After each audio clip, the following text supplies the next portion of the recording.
મોટા ભાઈ કેમ છો? મજામાં મોટા ભાઈ?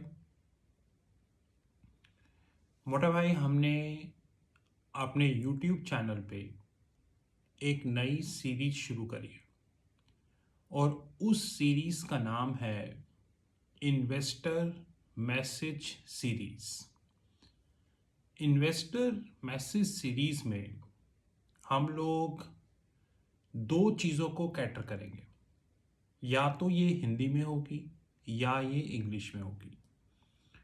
जब ये हिंदी में होगी तो ये इंडियन मार्केट्स को कवर करेगी और जब ये इंग्लिश में होगी तो ये फॉरेन मार्केट्स को कवर करेगी। फॉरेन मार्केट्स में हम कवर करेंगे अक्रॉस द ग्लोब, जैसे कि United States, Europe, Singapore, Dubai और majority of the global economies. तो आई रिपीट मोटा भाई, जब ये हिंदी में होगी तो ये इंडियन मार्केट को कवर करेगी और जब ये इंग्लिश में होगी तो ये फॉरेन मार्केट्स को कवर करेगी।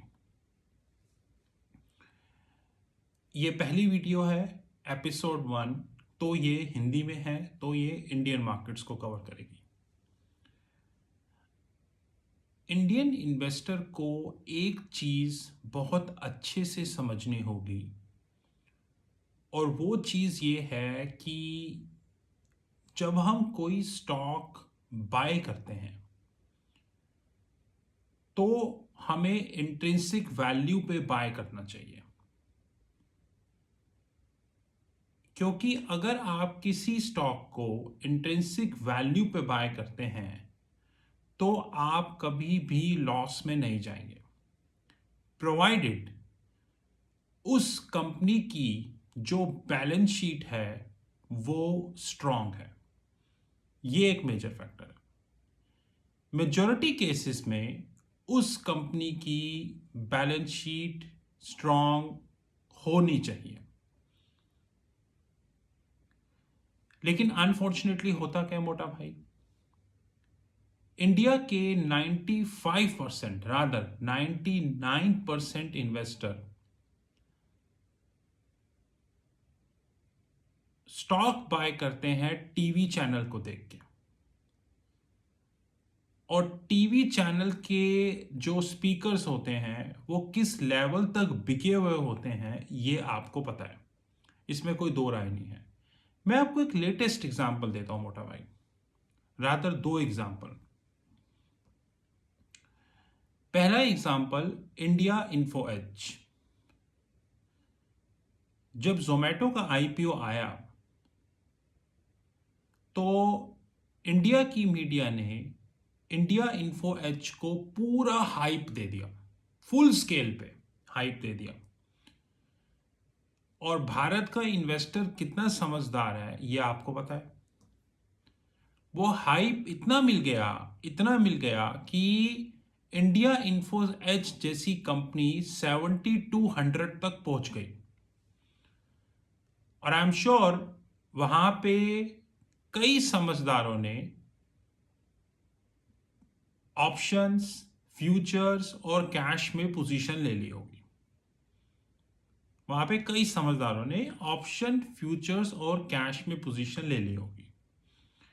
मैं इस स्टॉक को बड़े ध्यान से देख रहा था।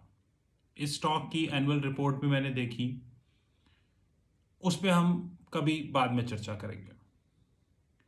और मैं एक बात सोच सोच के हैरान था कि इस स्टॉक में ऐसा क्या है कि ये 7200 पहुंच गया। आज 4 महीने के बाद, लगभग आप कह सकते हैं मोटा भाई, या 6 महीने के बाद इंडिया इन्फो एज 4400 पे ट्रेड हो रहा है। यानी एक समय ये 7200 का था, एक समय ये 4400 का है। मैं ये नहीं कह रहा हूं कि हमें इस स्टॉक को बाय करना चाहिए या सेल करना चाहिए। मैं रिपीट कर रहा हूं मोटा भाई, मैं ये बिल्कुल नहीं कह रहा कि हमें इस स्टॉक को बाय करना चाहिए या सेल करना चाहिए, क्योंकि ऐसी चीजें मैं कभी पब्लिक में बताता नहीं, क्योंकि लोग उसको ब्लाइंडली फॉलो करते हैं बगैर दिमाग लगाए। लेकिन अगर हम ध्यान से देखें तो ये इंसिडेंट इकलौता इंसिडेंट नहीं है, ऐसे कई इंसिडेंट हैं जो हुए। इन इंसिडेंट से एक बात बहुत अच्छे से क्लैरिफाई होती है, सिवाय उन लोगों को छोड़ के जो समझदार नहीं है। लेकिन समझदार लोगों के लिए एक चीज बहुत ईजिली क्लैरिफाई होती है, और वो ये कि अगर हम किसी स्टॉक को इवैल्यूएट कर रहे हैं तो हमें सबसे पहले उस स्टॉक की एनुअल रिपोर्ट को देखना चाहिए। वो एनुअल रिपोर्ट तो ऑलरेडी पब्लिक डोमेन में होती है या उनकी वेबसाइट्स पे होती हैं। आजकल तो कई ऐसे न्यूज़ पोर्टल हैं जो कि उस स्टॉक की डिटेल आपको दे देते हैं। ये अलग बात है कि हमें ही अगर रिसर्च करने में इंटरेस्ट ना हो तो न्यूज़ पोर्टल क्या करेंगे, वो एक अलग कहानी है लाइफ की। अगर आप कभी किसी स्टॉक में इन्वेस्ट करें तो सबसे पहले उस स्टॉक की इंट्रिंसिक वैल्यू कैलकुलेट करें। वैसे तो मोटा भाई दुनिया इंट्रिंसिक वैल्यू से ऊपर जा चुकी है। दुनिया इंडिकेटिव वैल्यू कैलकुलेट करती है। इंडिकेटिव वैल्यू और इंट्रिंसिक वैल्यू में उतना ही डिफरेंस होता है जितना कि स्टीव जॉब्स और जोमैटो के फाउंडर में होता है। एक ने प्रॉफिटेबल कंपनी बनाई, दूसरे ने भी कंपनी बनाई, बाकी मेरे को कहने की जरूरत नहीं। आज दुनिया के टॉप बैंक्स इंडिकेटिव वैल्यू पर ट्रेड करते हैं, टॉप बैंक्स। और इंडिया के 99% इन्वेस्टर को इंट्रिंसिक वैल्यू पे भी ट्रेड करना नहीं आता। एंड रिजल्ट क्या है कि दुनिया के टॉप बैंक्स कभी लॉस में नहीं जाते, प्रॉफिट आता है ऊपर नीचे, कभी 5% कम, कभी 5% ज्यादा, मार्केट कंडीशंस होती हैं। और इंडिया के इन्वेस्टर जो कि रेगुलर टीवी देखते हैं, रेगुलर पेड एंकर्स पे विश्वास करते हैं, वो हमेशा नुकसान में जाते हैं, हमेशा।